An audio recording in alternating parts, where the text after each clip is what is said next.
두 제자를 일깨워 주신 부활하신 예수님이라는 제목으로 하나님의 말씀을 선포합니다.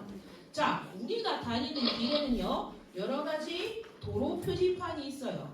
자, 우리 친구들 이런 표지판 본 적 있어요? 네. 자, 이 표지판들은 모양과 색깔을 따라서 그 의미가 각각 달라요. 위험을 알릴 때는 이게 삼각형의 이제 주의 표시, 안에 이제 무슨 글자가 좀 들어 있고요. 그리고 또 지시사항은 또 파란색이고, 이렇게 빨간색에 이렇게 탁 해놓고 규제, 금지 뭐 이런 거 할 때도 있고요. 그리고 이게 동그라미로 해가지고 보조 표지판도 있는 거예요. 자, 근데 표지판은 왜 있을까요? 왜 표지판을 설치해 놓죠? 잘 알아보라고. 잘 알아보라고. 무슨 일이 생기지 말라고. 무슨 일이 생기지 말라고. 맞아요. 맞아. 승우야, 맞아. 네, 표지판은 길을 다니는 사람들이 안전하게 다닐 수 있도록 하기 위해서 설치해 놓은 거예요. 자, 오늘 말씀은요, 두 제자가 엠마오로 가는 길에 부활하신 예수님을 만나면서 일어난 일인데 어떤 일이 일어나는지 우리 한번 같이 봅시다. 자, 예루살렘에서 엠마오까지는 한 몇 킬로미터 정도 된다고 나와 있나요? 11km 정도 되는 거리예요. 예수님의 두 제자가 예루살렘에서 엠마오 마을로 가는 중이었어요. 근데 어떤 이야기를 하냐면, 그렇게 능력이 많으신 분이 십자가에 달려 죽다니, 우리의 모든 소망을 그분에게 걸었는데 말이야, 어떡해, 이제 우리의 소망은 사라졌어. 끝없이 이야기하는 그들의 말에는 절망이 가득했어요. 그때 부활하신 예수님께서 나타나셨어요. 제자들이요, 이 예수님께서 가까이 다가와서 함께 걷고 계셨지만은 이 분이 예수님인지는 알아보지 못했다는 거예요. 그래서 무슨 이야기입니까? 라고 예수님이 묻자 그들은 슬픔이 가득한 얼굴로 말했어요. 예루살렘에 머물러 있었으면서 이 며칠 동안에 그곳에서 일어난 일을 모른단 말입니까?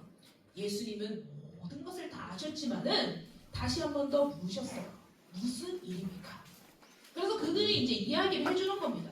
예수님은 능력 있는 선지자셨는데 대제사장들과 서기관들이 이 지도자를 십자가에서 죽게 했어요. 우리는 그분이 이스라엘을 구원해 주실 거라고 믿고 있었는데 이제 모든 소망이 사라지게 되었어요. 오늘 새벽에는 무덤에 갔던 여인들까지 우리를 깜짝 놀라게 했는데 사라진 예수님의 시신은 찾지도 못하고 천사들이 나타나 예수님이 살아나셨다고 말했다는 거예요. 이 두 제자는요, 예수님의 십자가를 지신 의미를 몰랐어요. 또 예수님이 다시 살아나신 것도 믿지 못했어요. 그러니 두 제자는 그 이스라엘을 구원해 주실 것이라고 생각했던 예수님이 죽었어요. 얼마나 마음에 절망이 있었겠어요. 그래서 예루살렘을 떠나온 거예요. 근데 여기 뭐라고 돼 있어요? 절망 금지. 근데 이제는 절망 금지. 예수님께서 그 절망하는 마음, 어려운 마음을 알고 이 두 제자를 찾아오신 거예요. 자, 그런데 이런 말을 하십니다. 어리석은 사람들, 선지자들이 말한 것을 그렇게도 믿지 못합니까? 예수님이 꾸짖으셔요. 그리고 절망을 멈추게 하십니다. 뭐라고 돼 있어요? 정지 스톱! 잘못된 생각을 멈추세요. 자, 그리스도가 반드시 이런 고난을 겪고서 자기 영광에 들어가지 않겠습니까? 가야 되지 않겠습니까? 라는 말씀을 이야기해 주셔요. 이 말씀처럼 예수님은요, 이 제자들에게 자신의 고난과 죽음과 부활이 구약 성경에 예언된 대로 이루어진다고 여러 번 말씀하셨어요. 말을 해줬다고요, 제자들한테.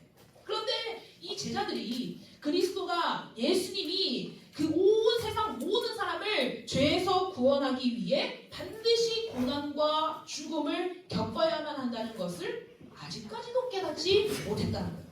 또 고난이 있은 후에 영광에 이르게 된다는 선지자들의 말도 믿지 않았다는 거예요. 그러니까 뭐예요? 부활이 없다고 생각하니까, 영광이 없다고 생각하니까, 이 고난을 겪었으면 안 됐다고 생각하니까 예수님이 죽으니까 마음에 절망이 있었다는 거예요. 잘못된 생각은 멈춰야 돼. 그래서 예수님께서 이 두 제자들을 꾸짖고 예수님에 관한 말씀, 그러니까 그리스도에 관한 말씀을 깨닫게 하시고 그들의 잘못된 생각을 멈추게 하셨어요. 자, 그리고 나서 두 제자들은 예수님의 죽음만 보고 부활을 믿지 못해서 하나님의 뜻과는 상관없는 잘못된 방향으로 가고 있었어요. 자, 그래서 일방통행 이렇게 원웨이 그냥 가는 거예요, 쭉. 아니, 하나님의 뜻이 아닌 곳으로 쭉 가는 거예요. 그런데 예수님은 두 제자가 절망하지 않고 예수님의 죽음과 부활로 하나님의 나라가 이루어진 것을 깨닫기를 바라셨어요. 그것을 깨닫고 절망의 길을 걷는 게 아니라 오직 하나님의 뜻을 이루는 한 길로 가기를 원하셨다는 거예요. 잘못된 길로 가지 않고 오직 예수님만 믿고 바른 길로 가기를 원하셨다는 거예요. 그래서 예수님께서 이제 이야기를 시작하시는데 모세와 모든 선지자로부터 시작해서 성경 전체에서 자기에 관한, 그러니까 예수님에 대해서 쓴 일을 자세하게 풀어서 설명을 쭉 해주시는 거예요. 야, 예수님께서 설명해 주셨으니까 그죠? 1타 강사도 아니야. 그죠? 더 높아요. 그죠? 부럽습니다. 전지자들이. 자, 그래서 자세하게 풀어서 설명해 주시는데 구약 성경에는 예수님에 관한 이야기들이 많기 때문이에요.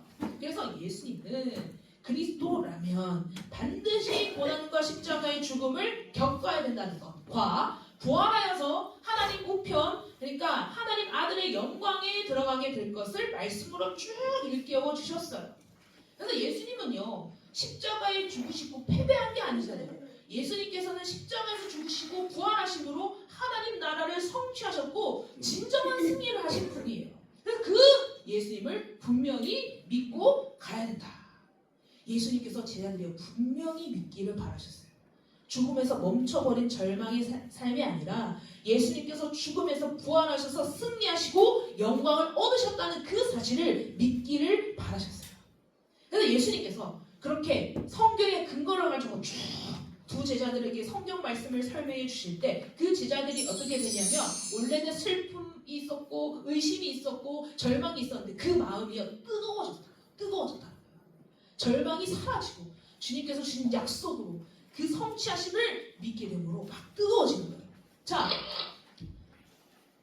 저녁 때가 되었을 때였는데 예수님과 두 제자가 이제 엠마오 쪽으로 가까이 온 거예요. 예수님께서 이제 가시려고 하니까 이 제자들이 예수님께 함께 머물러 달라고 했어요. 그래서 예수님은 그들과 함께 하셨는데 놀라운 주의, 무슨 일이 일어났을까? 자, 예수님께서 지금 뭘 하고 계신 것 같아요? 기도. 자, 떡을 들어서 감사 기도를 하시고 떼어서 나눠주십니다. 떡 5개와 물고기 2마리를 나눠주실 때처럼 그렇게 제자들에게 나눠주시는데 근데 지금 제자들이 아까부터 예수님과 함께 있었죠? 근데 제자들이 예수님인 줄 알았다고 했어요? 몰랐다고 했어요? 몰랐어. 근데 이때 이 감사 기도를 하시고 떼어서 나눠주시고 그렇게 했을 때 제자들의 눈이 확 열리고 부활하신 예수님을 그제서야 알아보게 된 거예요. 자, 그런데 예수님께서 사라지셨어요. 순식간에. 근데 그들의 마음은 말할 수 없이 벅차오르는 거예요. 놀란 두 제자들이 갑자기 사라지시니까 놀라잖아. 뭐지? 했잖아. 그래서 놀란 두 제자들이 이렇게 말해요. 자, 길에서 그가 우리에게 말씀하시고 성경을 자세히 설명해 주실 때 우리들의 마음이 속에서 뜨거워지지 않았나요? 이렇게 얘기해요. 자, 이미 날이 어두웠어요. 그런데 두 제자는요 다시 예루살렘으로 가요. 이 부활하신 예수님을 만났다는 걸 그제서야 깨달은 거예요. 그래서 그 기쁨을 다른 제자들에게 전하고 싶었어요. 다시 예루살렘. 그들이 곧바로 일어나서 유턴하는 거예요. 예루살렘으로 다시 가는 거예요. 쑥 갑니다. 열심히 걷겠죠. 십자가에서 죽으시고 부활하심으로 하나님 나라를 성취하신 예수님을 만난 후에 길은 어렵지만 그 길은 절망의 길이 아니었다는 거예요. 기쁨과 소망, 위로와 회복의 길이었어요. 자, 두 제자들은요 예루살렘에서 11제자들과 그들과 함께한 사람들을 만났는데요. 그래서 뭘 했냐면 부활하신 예수님을 만났어요. 이런 이야기들을 전하면서 기쁨을 나누게 됩니다. 자, 오늘 우리는 누구와 어디를 향해 가고 있나요?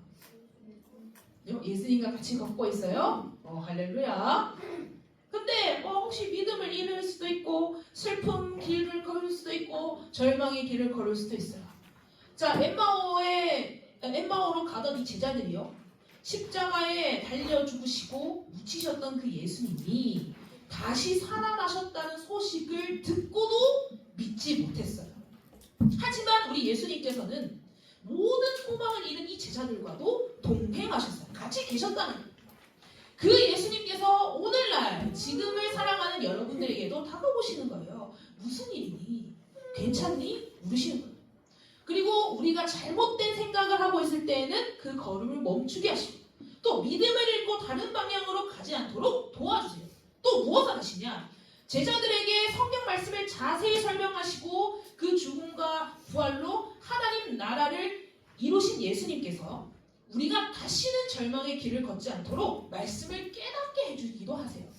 우리 나중에 친구들이 또 공과 공부할 텐데 그렇게 깨닫게 해주시는 것도 우리 주님께서 우리에게 주시는 은혜이기도 하죠. 자, 우리는 어떻게 해야 돼요? 예수님의 인도하심 따라 좌로, 우로. 자, 예수님의 인도하심 따라 어디? 직진. 좌로나 우로나 이제 흔들리면 안 돼요. 예수님의 인도하심 따라, 예수님의 말씀 따라 우리에게 주신 믿음의 말씀, 능력의 말씀을 붙들고 직진해야 돼요. 뭘 믿고 직진합니까? 모든 사람을 구원하시기 위해 십자가에서 죽으시고 다시 살아나신 그 예수님만을 의지하고 믿고 인도하심을 따라 직진하는. 그래서 믿음의 걸음을 멈추지 않고 예수님과 함께 걸어가는, 절망이 아니라 기쁨과 감사가 넘치는 여러분들이 되기를 주님의 이름으로 축복합니다. 우리 시간 함께 결단기도 하겠습니다. 자, 무릎을 꿇고 우리 함께 기도할게요. 시작. 하나님 아버지, 엠마오 길을 걷던 두 제자가 예수님을 만나 기뻐한 것처럼 저도 슬프거나 답답할 때 예수님을 만나기 위해 말씀을 읽고 기도하게 해 주세요. 하나님의 말씀을 들을 때 마음이 뜨거워지게 하시고 예수님의 사랑과 부활을 믿음으로 받아들이게 해 주세요. 절망이 찾아올 때 믿음을 잃지 않고 예수님과 함께 걷는 길을 선택할 수 있게 도와주세요. 예수님의 이름으로 기도드립니다. 아멘.